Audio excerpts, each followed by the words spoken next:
এখন আপনাদের নতুন এলাকা একটু জানিয়ে দিয়ে যাই, যারা চারানার নেতা আছে তৃণমূলের, যারা বেশি লাফাচ্ছে তারা কানে একটু ঢুকিয়ে দিয়ে যায়। আমি কটাকে জেলে রেখেছে? জেলে রাখেনি। তাহলে যারা ভাবছেন তৃণমূলকে ঠান্ডা করার জন্য বিজেপির হাত ধরবেন, 2021-এ একটু দেখুন, আপনারা বিজেপির হাত ধরেছিলেন, দিনের শেষে আপনারা মার খেয়েছেন, আর শুভেন্দু অধিকারী মহাশয় মমতা ব্যানার্জির সাথে বসে এসি রুমে চা খাচ্ছে। আর দেখুন আইএসএফের নেতৃত্বদেরকে, কোনোদিন বিশ্বজিৎ মাইতিকে দেখেননি, কোনোদিন নওশাদ সিদ্দিকীকে দেখেননি, কোনোদিন তাপস ব্যানার্জিকে দেখেননি, কোনোদিন শামসুল মল্লিককে দেখেননি, রাজ্য স্তরের নেতারা যে মমতা ব্যানার্জির সাথে বসে চা খেতে।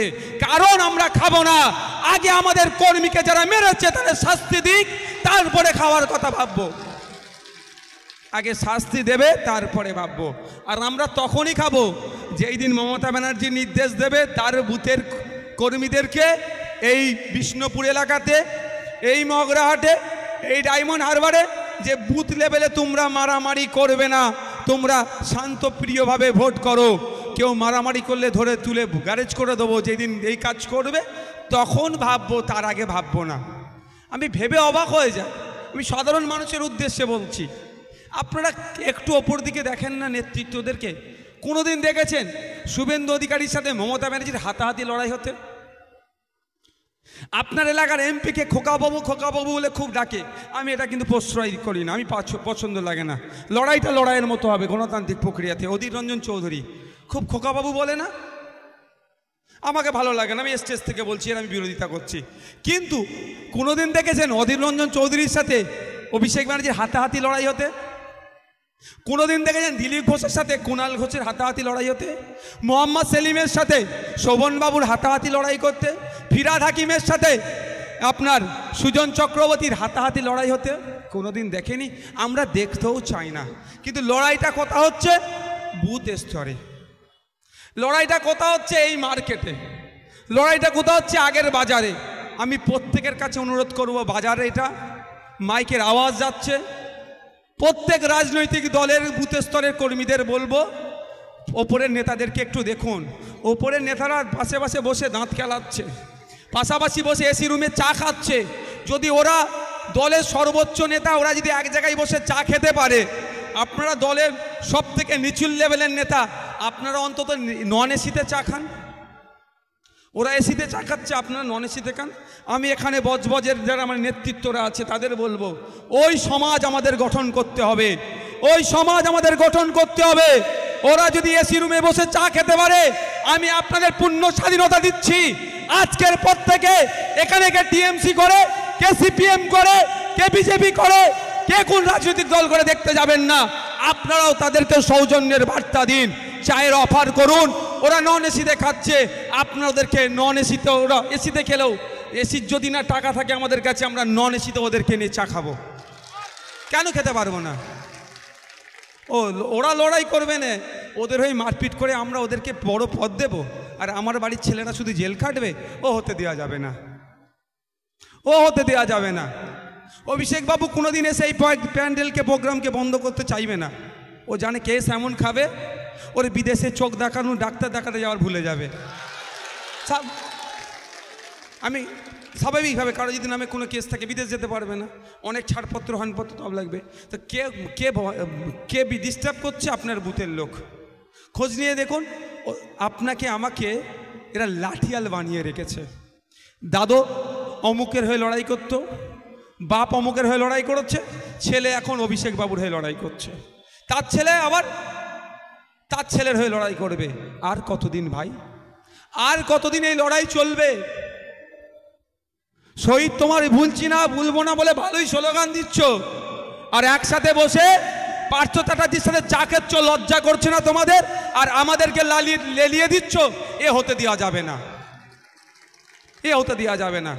আজকের পর থেকে আপনাদের কাছে অনুরোধ করছি, নওশাদ সিদ্দিকী তো কোনোদিন বলবে না, যদিও বলবেন যে অমুককে, আমি যদি বলি অমুককে দেখে নাও, আমি দেখে নেবো, আপনারা বলবেন ভাইজান আসুন, আপনি শুরু করুন, আমরা শেষ করব। দেখবে ভাইজান আসবে না। কেন বুঝতে পারছো না? একবার 42 দিন জেল খেটেছি তো, বোঝানোর জন্য বলছি। আমি মারার কথা বলবো না, আর জেল মানুষের জন্য খাটতে প্রস্তুত আছি। কিন্তু আজকের মাইকের আওয়াজ অনেক দূর যাচ্ছে, বিভিন্ন রাজনৈতিক দলের আছে, তাদের উদ্দেশ্যে বলবো, আপনাদেরও দাদা দিদিরা যদি বলে ওইটা কর সেটা কর, আমি দেখে নেব। আমি আপনাদের কাছে অনুরোধ করব, পার্থবাবুর অবস্থা একটু দেখুন।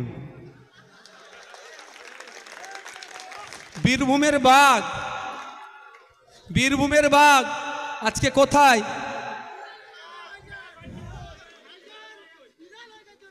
বিড়াল অনেক ভালো গো, বিড়াল অনেক ভালো, কুকুর আরো ভালো। প্রভু ভক্ত ওরা। আপনার বাড়ির সামনে একটা কুকুরকে প্রতিনিয়ত খাবার দেবেন, সারা রাত আপনাকে পাহারা দেবে। এদের সাথে কোনো পশুর তুলনা করা যাবে না, পশুর থেকেও নিকৃষ্ট।